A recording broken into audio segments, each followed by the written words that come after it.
안녕하십니까. 내추럴 보디빌딩학과 총장 기토리입니다. 오늘부터는 다시 강의를 진행하려고 하는데요. 오늘 강의할 내용은 모형입니다. 모형이 도대체 뭐지? 운동의 모형이라는 게 왜 필요하지? 라는 의문을 품으실 것입니다. 하지만 오늘의 강의는 앞으로 해나갈 강의 내용을 이해하기에 앞서 간단한 인트로 설명이라고 생각하시면 될 것입니다. 그러면 차근차근 모형에 대해서 살펴보고 우리가 왜 모형을 추구해야 하는지에 대해서도 한번 살펴보겠습니다. 우선 우리의 몸은 매우 복잡하게 이루어져 있습니다. 하지만 과학적인 근거와 슈퍼컴퓨터, 선대 지식의 축적 등을 통해 어떻게 우리의 신체가 구성되는지 어느 정도는 알게 되었습니다. 하지만 여전히 우리의 신체는 미지의 영역이고 각각의 세포가 어떻게 상호작용하는지, 신체의 장기가 어떠한 기능을 하는지, 뇌는 어떤 일을 하고 다른 신체 내부에 어떠한 영향을 미치는지는 모릅니다. 그럼에도 우리는 적지 않은 내용을 알고 있으며 매일매일 새로운 내용을 배워나갑니다. 그리고 발견한 내용을 토대로 신체가 어떻게 일을 하는지 알아내려고 노력합니다. 이 정도까지의 심화된 정보가 운동하는데 왜 필요해? 머리 아프게 왜 그런 걸 공부해? 그냥 운동만 열심히 하면 되지. 라고 생각하는 허무주의자나 비관주의자는 우리가 인체의 신비함을 탐구함에 있어서 이렇게 말할 것입니다.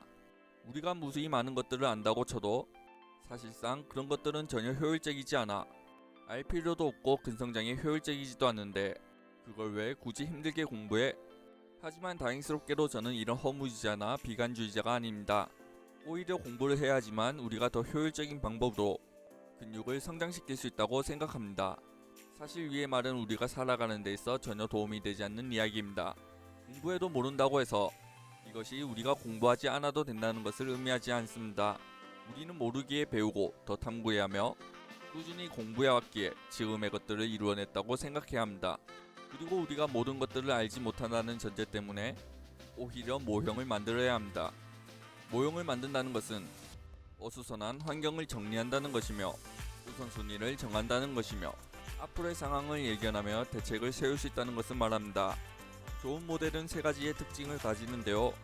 첫 번째는 시스템이 어떻게 일을 하고 어떻게 반응하는지 이런 복잡함을 정리해주며, 두 번째는 우리의 신체가 왜 이런 반응을 보이는지 설명을 해주며, 세 번째는 실제로 우리의 몸에 긍정적인 영향을 미친다는 특징을 가집니다. 근성장이든 근력 향상에서든 말이죠.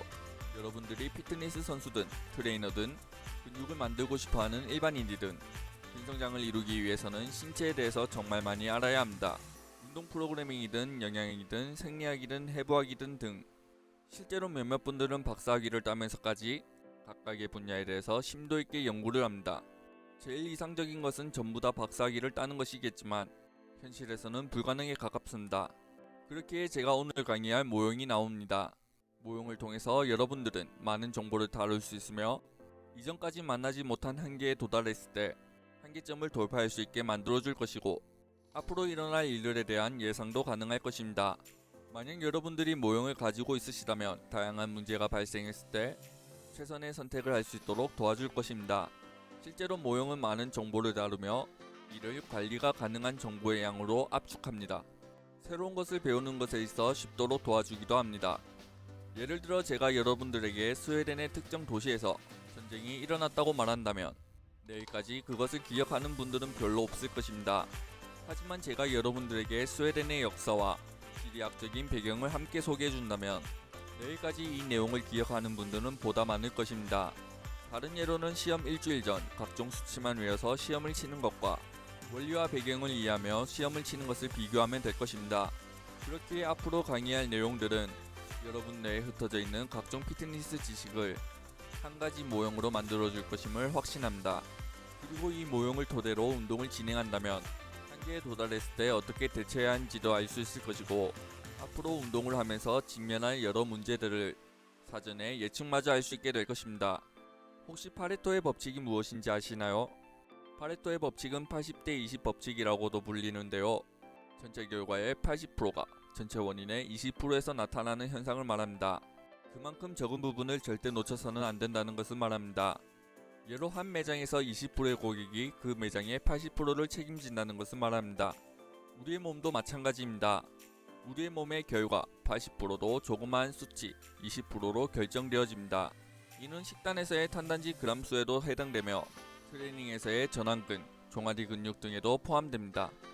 실제로 전환과 종아리가 좋으면 가슴, 하체, 등이 좋을 확률이 높습니다. 반대로 전환과 종아리가 안 좋다면 가슴, 등, 하체 등이 다칠 확률이 높습니다. 다른 예로는 식사의 빈도, 훈련의 빈도, 수면이 있는데요. 식사의 빈도를 예로 들어봅시다. 회창복음 1장에 이런 말이 있습니다. 하루에 6끼니를 먹어야 근 성장에 가장 효율적이다. 사실 이 말은 반은 맞고 반은 틀린 이야기입니다. 왜냐하면 수학 체감의 법칙이라는 것이 존재하기 때문입니다. 수학 체감의 법칙이란 자본과 노동 등 생산 요소가 한 단위 추가될 때 이로 인해 늘어나는 한계 생산량은 점차 줄어든다는 것을 말합니다. 쉽게 말해 5시간씩 5일 총 25시간을 공부해서 50점을 받은 학생이 100점을 받기 위해 공부 시간을 2배로 늘려서 5시간씩 10시간 총 50시간을 공부했지만 70점밖에 못 받는 것을 말합니다.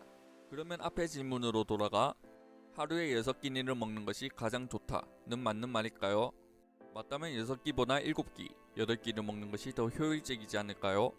실제로 한 연구에서는 식사의 빈도에 초점을 둬서 연구를 했지만 허기를 줄여준다는 장점 외에 식사 빈도를 늘린다고 해서 몸에 큰 변화는 없었다고 말합니다.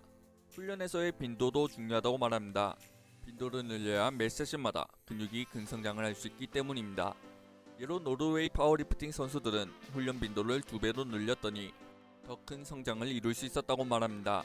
하지만 훈련에도 수학 체감의 법칙이 적용되는데요. 한 주에 한 부위를 한 번씩 진행하는 5분할보다 한 주에 한 부위를 2번씩 진행하는 2에서 3분할이 더 효율적입니다. 그러면 한 주에 한 부위를 3번 혹은 4번 하는 것은 과연 효율적일까요? 정답은 효율적이지 않다입니다. 수면에서도 수학 체감의 법칙이 존재합니다. 이전 강의에서도 제가 수면에 대해서 잠깐 다뤘지만 8시간의 수면이 5시간, 6시간보다 좋습니다. 연구에 따르면 8시간 자는 그룹이 5시간 30분 자는 그룹보다 높은 근성장률과 높은 체지방 감소율을 보였다고 말합니다. 반대로 9시간 이상 자는 그룹은 8시간 자는 그룹보다 당뇨에 걸릴 확률이 높았다고 말합니다. 이렇게 저는 근성장을 위해서라면 최소 7시간 이상의 수면을 하는 것을 추천합니다. 오늘의 강의를 요약해 보겠습니다. 첫 번째, 운동에 있어서 모형을 설정해야 한다. 모형을 설정한다는 것은 어수선한 환경을 정리한다는 것이며 우선순위를 정한다는 것이며 앞으로의 상황을 예견하며 대책을 세울 수 있다는 것을 말한다. 두 번째, 좋은 모형의 특징으로는 시스템이 어떻게 일을 하고 어떻게 반응하는지 이런 복잡함을 정리해주며 우리의 신체가 왜 이런 반응을 보이는지 설명을 해주며 실제로 우리의 몸에 긍정적인 영향을 미친다. 세 번째, 파레토의 법칙이란 전체 결과의 80%가 전체 원인의 20%에서 나타나는 현상이다. 그리고 우리의 몸도 결과 80%도 조그마한 수치 20%로 결정되어진다. 네 번째, 수학 체감의 법칙이란 자본과 노동 등 생산 요소가 한 단위 추가될 때 이로 인해 늘어나는 한계 생산량은 점차 줄어든다는 것을 말한다. 수학 체감의 법칙은 우리의 식사, 훈련의 빈도, 수면에도 적용이 된다.